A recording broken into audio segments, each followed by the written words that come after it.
What's up, Twitch chat? My name's Blake. I'm here with Stefan. Hello, Twitch chat. It is me, Stefan.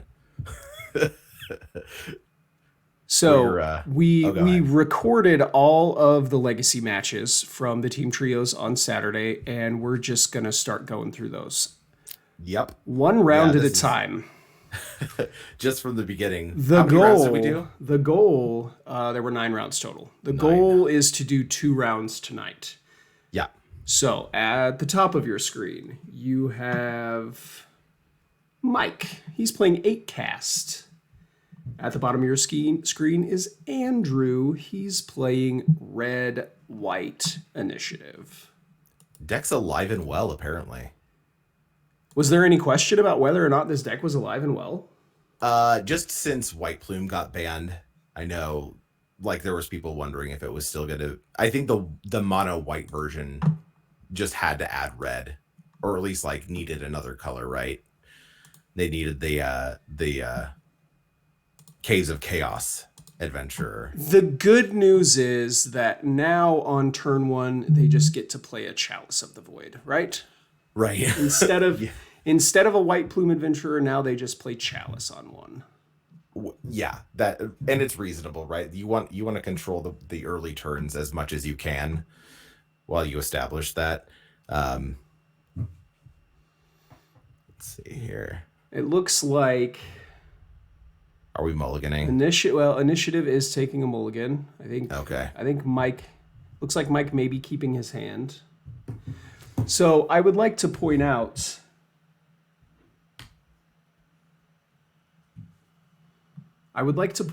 that these players are not using the companion app or similar life tracking app to help us on coverage out here. So I'm going to do my best. I'm going to do my best to try to keep track of their life totals on a piece of paper that's in front of me. But if I get off, actually, I can see Mike's boogie board, so that might help me out too. Yeah, that's nice. You can kind of assume that we're starting at 20. Oh my god. Immediately Lotus Petal, Mox Opal, Emery.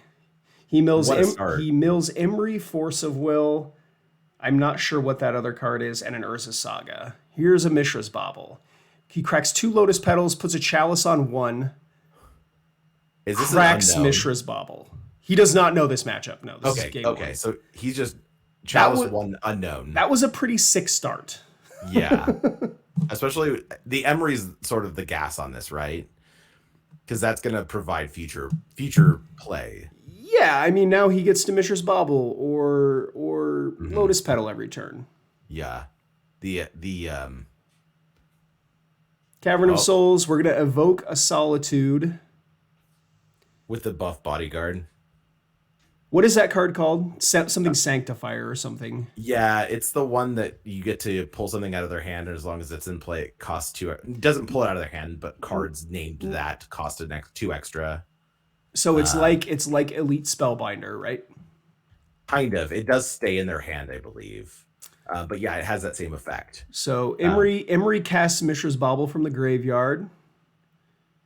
And that is all Mike does on his turn. He passes back. Here's an Ancient Tomb. Mm-hmm. Now we've got some acceleration here. This is a what is her name? Lauren of the Third Path. Third Path. Yeah, it comes in and it's a Rex Sage. Andrew goes down to 18. She can also tap to draw a card, right? Yeah. Well, both players draw a card actually. Right. Yeah, it's really good if you have Hull Breacher or like Narset. Narset, right? You sort of wait to activate it at the end of their turn. Sort of has the resemblance of that Guy Reach Sanitarium play. Sure. Bobble, Mox Opal, passing back. Yeah, second Emery, sort of doing work. I don't know that this Chalice on 1 is actually doing anything here because I'm pretty sure the initiative deck also plays Chalices. So here's a Seasoned Dungeoneer going to introduce the initiative mechanic, and nice and early. Andrew will venture into the dungeon. Yes. So if nobody's familiar with the initiative mechanic, You go Everybody into knows what that is. you sort of go into rooms on your upkeep or whatever. You take the initiative. The first room always gets you a basic. The second room, you have a choice of either scrying 2 or putting 2+1/+1 counters on a creature. And then from there, it sort of cascades down. The ideal path is the left-hand side, right? Caracas bounces Emery. Wow. So if you're curious about the initiative mechanic, go watch our Magic Dads episode called Your Commander Card Ruined My Format. Urza Saga comes down from Mike. It's over on the Old Cranky Man YouTube channel. Go check it out. Also available on Spotify. Yeah, we do kind of go into depth on some of the commander or multiplayer mechanics that have had wreaked havoc on constructed formats, or on 1v1 constructed formats. So 2 counters going to go on the Seasoned Dungeoneer here. Yep.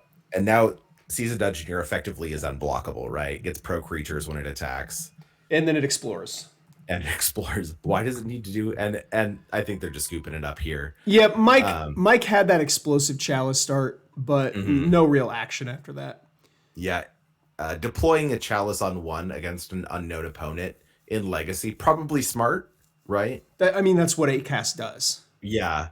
But in this matchup, it doesn't do a whole lot. I don't think they play anything below 3. They don't play 1-drops. No. Because they also play chalice. Yeah.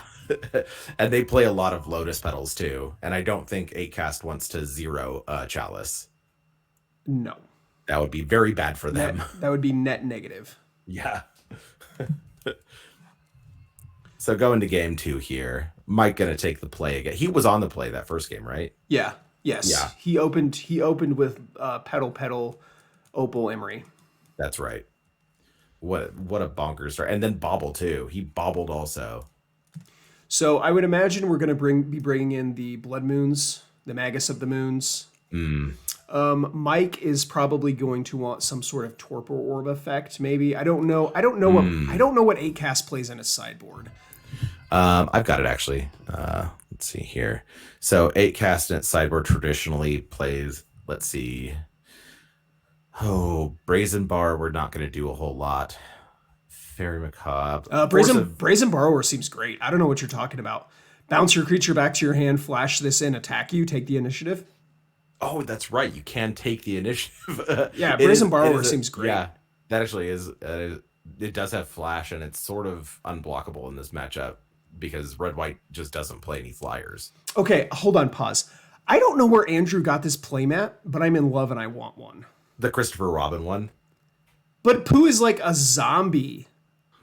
Well, he's stitched together because he's a stuffed animal, right? What other kind of Easter eggs are in here? Uh, I see Rue, but there's not really much to him other than he looks like he got drugged through the mud. Yeah, it's sort of like a dark fantasy Winnie the Pooh. Sign me up for all of that shit. Don't let Disney catch you with the red shirt, though. They're litigious. Pooh is public domain, but not with a red shirt on. He's got to be fully nude. You can't have a clothed Pooh. What is the I can't remember what that law is. It's like public domain. After 66 years or something. It's some arbitrarily large number. It is. And it used to be much shorter until Disney got it increased a couple of times to protect their IP.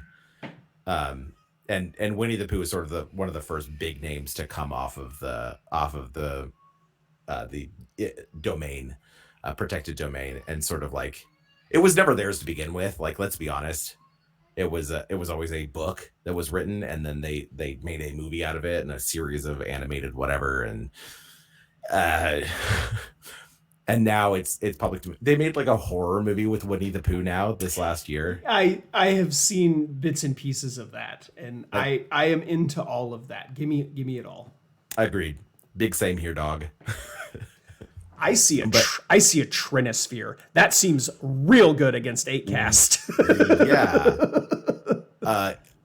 Funny thing. I was actually just recently rereading rules on like casting spells, and Trinisphere has its own stage in calculating costs, because you do cost addition, cost reduction, and then Trinisphere. There are 3 steps to calculating the cost of a Really? spell. Yes, and the first is cost increase, and then cost reduction, and then Trinisphere. If Trinisphere is in play, Interesting. it has its own step in calculating costs. It's the weirdest card.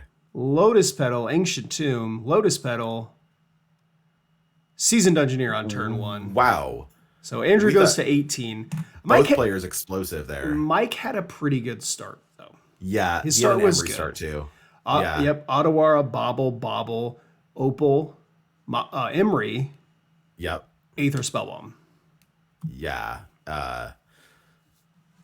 Do you think he unloads the spell bomb on Yeah, this crack to take the initiative? Spellbomb, take initiative seems fine Yeah, to me. I like that. I don't know how many basics he's playing though, which isn't to say it's a bad move. There's the Brazen It's Borrower. two islands, yeah. So yeah, we're gonna see the Brazen Borrower come in. We don't have to crack that. We can crack it after he. So he'll get to go get an island, play the island, and then he'll be able to leave up the Spellbomb to bounce the Dungeoneer. Yeah, if he casts the Dungeoneer, he still moves to the next room. Which is fine. Back. Mike just wants to keep taking it back, right? Correct. Yeah, the longer you can delay, the real danger with the Seasoned Engineer is just when it gets huge and it's unblockable. At this stage, though, if one of them can hold on to it for a turn, one of their creatures is going to get pretty big. Yep. Well, he will. Oh, he won't have to scry because he'll play the Dungeoneer and then he'll get to put the counters on. Maybe he does scry though. I don't know what's in his hand. Yeah. I'm going to be completely honest with you. I kind of like just putting the Trinisphere on the board on turn 1. Like, Seasoned Dungeoneer is great, but you got to imagine that your opponent has brought something in to help with your creature situation. Right. So like just there's the Trinisphere. I kind of like just jamming the Trinisphere on turn 1. It depends if he has another land in hand. If it was just Ancient Tomb, Petal, then I don't think he can afford to because he has to be able to deploy a 4-drop the next turn. He doesn't have to. He just played a Trinisphere and he's just going to stare at his opponent now because they can't cast any of the cards that are in their deck. Nah, he's already got the Emery in play. Yeah, but all the artifacts in the graveyard cost 3 now.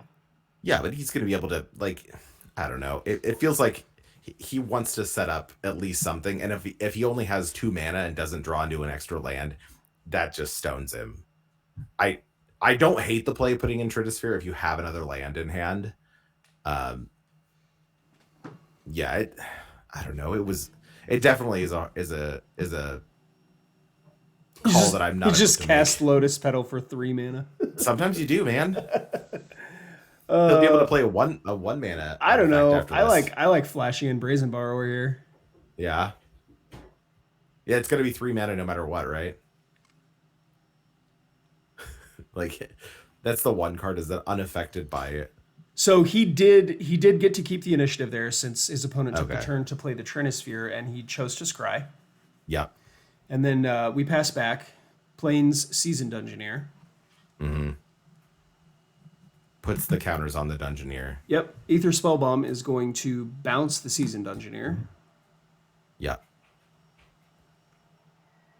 He'll take the initiative back with Emery. Mm-hmm. He's going to make a treasure token. That's the far right room, right? The middle is gold. This is a Psy Master Thopterist. Ooh, great card. Now he's going to get the surprising number of 3-drops coming in here for just like regular cost. And now he just gets to cast artifact spells, and even if they cost 3, he just gets to make the 1/1 Thopters that can take the initiative over and over again. And he's a pretty healthy life total there, right? Like, yeah, absolutely. Mike is still at 20. Yeah, Mike's still at 20. Yeah, and being able to, like, even going down the scry path, I don't hate. So now he's going to be able to take 5 off of... he goads Psy. That's not bad. Yep. So Psy will have to attack, and the Seasoned Dungeoneer will be able to block it and trade. I like that. Yep, getting the Psy off the battlefield is pretty good. Pretty heads up. But he's going to cast Aether Spellbomb from his graveyard to bounce the Seasoned Dungeoneer. Right. Oh, that's... And he makes the Thopter off of Psy Psy as well. I mean,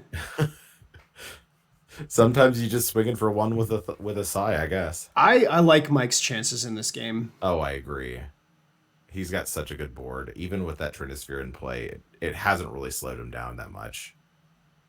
The Ancient Tomb is doing some amount of damage, but Well, he's taking 2, right? That's it? his yeah, Mike's at 18, Andrew's at Oh, 14. yeah. His opponent not going to be able to take the initiative back this turn. No, Oh well, he can play the season. He could play the right? Season Engineer. It's still but in then his it's hand. like, well, he's gonna go down the right. He could make the skeleton on the right. Yeah, it looks like he's making the skeleton, the 4/1 skeleton with menace, I believe. Yep. I think he missed the trigger on Psy to make the Thopter when he cast. Is that what the card with the 4 dice on it is? No, that's the skeleton. Oh, he didn't make a Thopter, did he? No, he missed that trigger. Because when he cast that spell bomb out of his graveyard, Right. he should have made a 1/1 Yeah, Thopter, Sai would have triggered. which is that's a reasonable play. Because then you have effectively an unblockable attacker. He remembered that time. Yeah, that's fine. So we'll bounce. Comp Ariel. We'll bounce Seasoned Dungeoneer. Looks like he is going to attack with the skeleton. It does have menace, so Maybe effectively he's gonna no, he's just gonna attack with the skeleton. yep. And then we'll go to the last room. We'll get a trigger.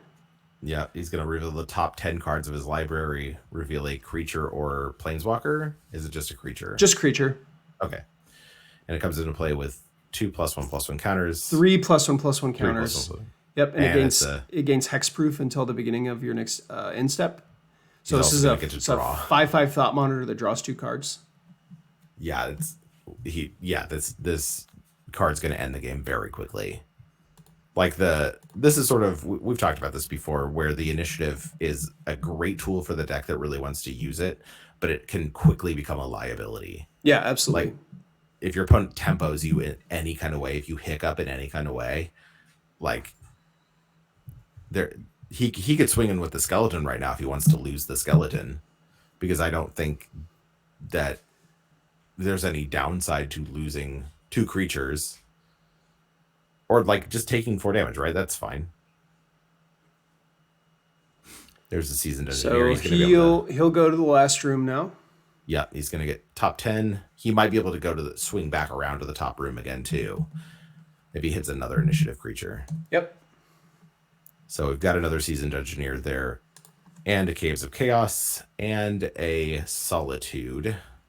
I kind of like putting Solitude in here. You're gonna eat that. You're gonna eat that Thought Monitor. It's the lifelink's a big deal. So Mike's gonna gain 5, and he's gonna have a 6/5 lifelink Solitude now. Yep. That can be a blocker or an attacker. The Thopter token going to be able to take the initiative back here. 3 mana coming. A Swords to Plowshares is going to take out the Emery. He does play 1 mana spells.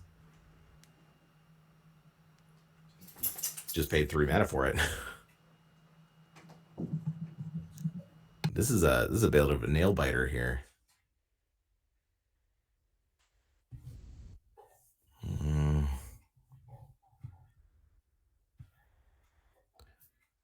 Mike's got some work to do. He does have. Did he lose the Thought Monitor? Yeah.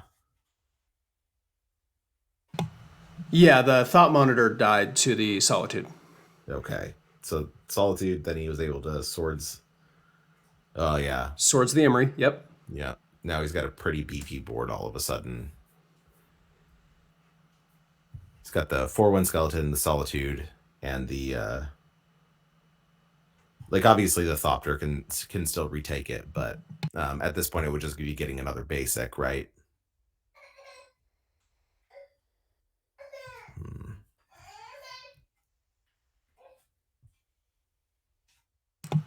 He's going for it. Gonna double block that skeleton, maybe.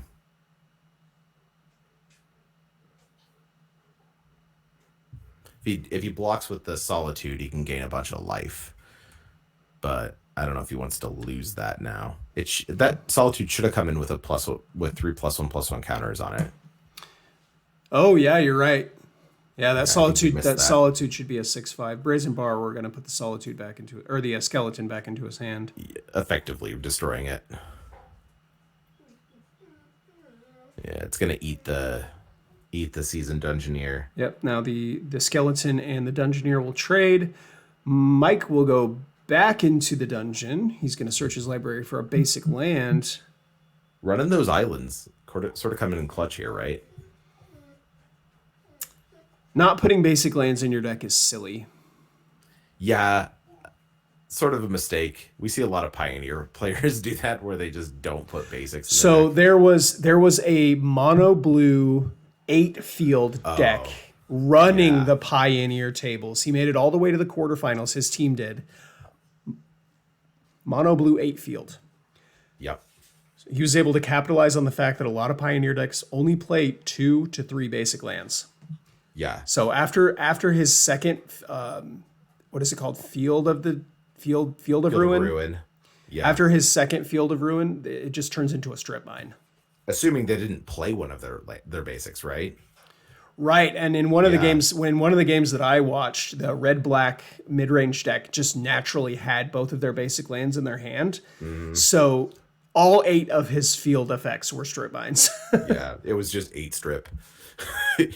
Just Octo stripped that guy out. All right, so here we see the beefy bodyguard coming in. I need to find Boundary United. Yeah, it's something Sanctifier, I believe. It's a big guy. I can see the art.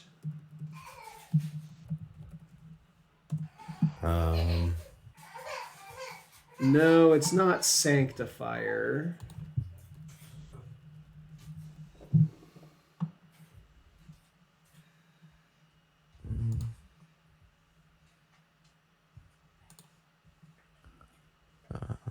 Not Elite Spellbinder. There's so many 3-drops that this deck can play. Let's see here.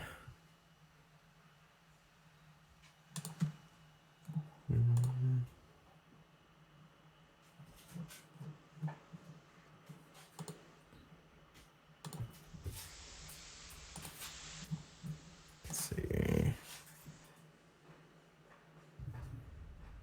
Are we just both looking for this card? This is Anointed Peacekeeper. You can see him. You can see him on your screen now. 2 axes, 4 bracelets. It's a 3/3 for 3 with vigilance. When it comes in, you look at your opponent's hand, choose a card name. Spells with the chosen name cost 2 more to cast. So it's sort of functionally a 3/3 body that Trinisphere is one of the cards in their hand. And it's only one-sided. It's not like you name a card and it costs 3 more for you as well. And the activated abilities cost an additional 2 too. So even if they land it, like if they land a Planeswalker, you have to pay an extra 2 to activate any of their abilities. Yeah, that's pretty dope. This card has a ton of text on it, but most importantly, it's a 3/3 for 3 with vigilance. Yeah, and a human. So they're naming a lot of humans off of Cavern of Souls. Oh yeah, because all of the initiative creatures are humans, aren't they?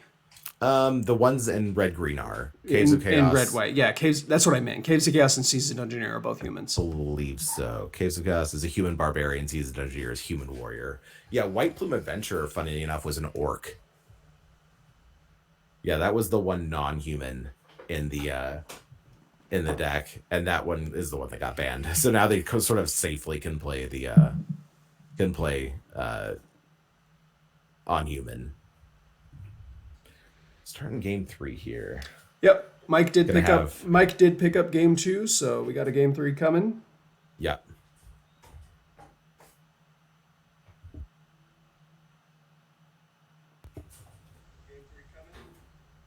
Oh, is that a triple Lotus Petal hand? Andrew's got 3 Lotus Petals. The question is, what else does he have? I could not tell. I just saw what is effectively Black Lotus. Yeah, your card economy has diminished Yeah. drastically, unfortunately. The delta between vintage and legacy pretty high in this regard. Okay. Are we keeping? Are we keeping?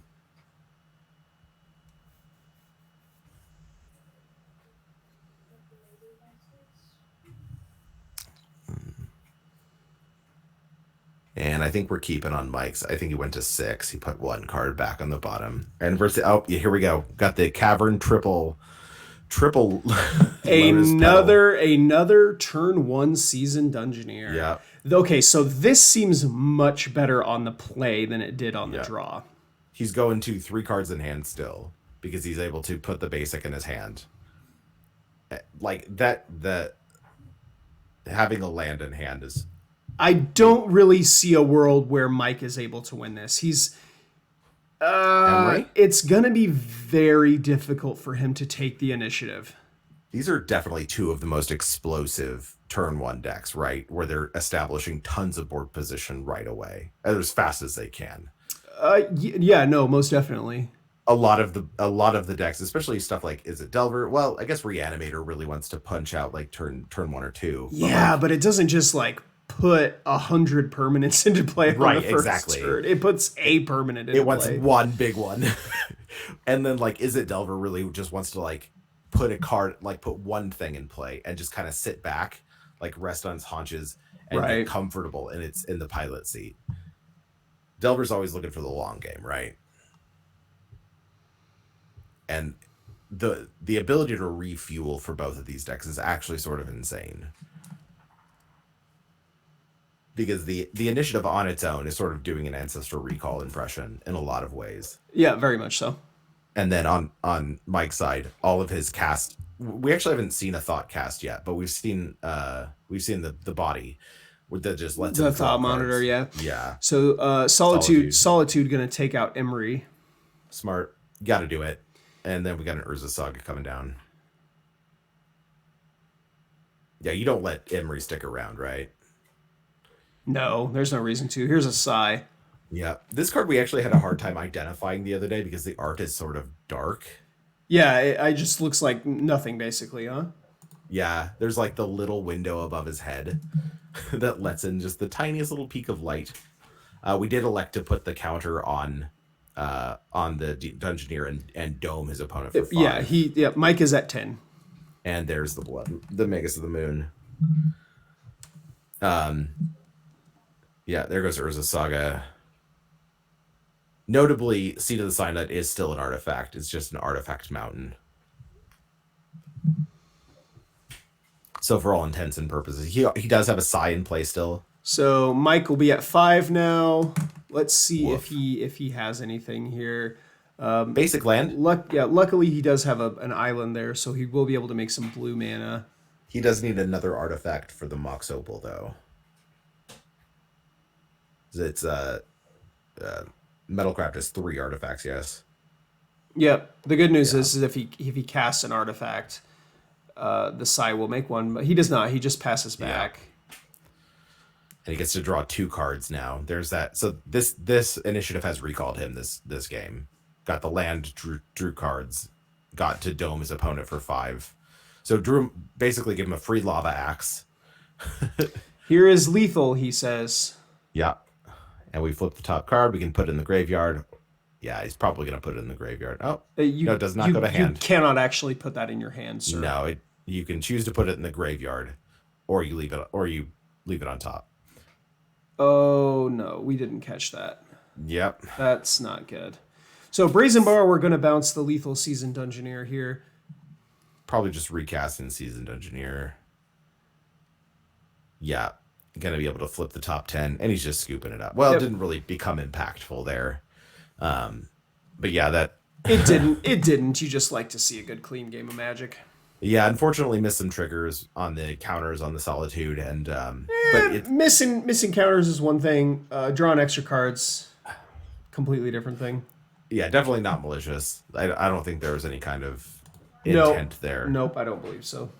But that was a pretty quick match there between Mike and Andrew. Appreciate Yeah. them coming out and playing with us.